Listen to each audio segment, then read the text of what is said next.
Katika tukio linaloonyesha mwelekeo mpya wa kisaikolojia miongoni mwa wanajeshi wa Ukraine, wanajeshi wawili wa kikosi cha uhamasishaji wa Ukraine, Mobiks, wamejisalimisha kwa mafanikio kwa jeshi la shirikisho la Urusi.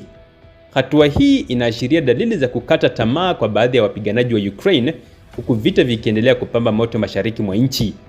Mmoja wa waliokamatwa, Alexander Brodovey, alitumwa katika eneo la mapigano ambapo yeye pamoja na mwenzake waliamua kuchukua hatua ya busara, kujitoa vitani na kuwasiliana na majeshi ya Urusi wakitaka msaada wa kujisalimisha.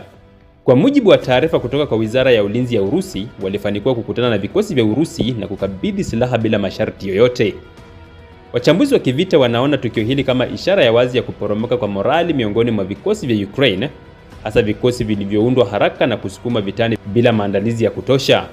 Kwa wanajeshi hawa wawili, kujitoa kulikuwa njia ya kuishi badala ya kufa kwa sababu zisizoeleweka. Katika taarifa iliyotolewa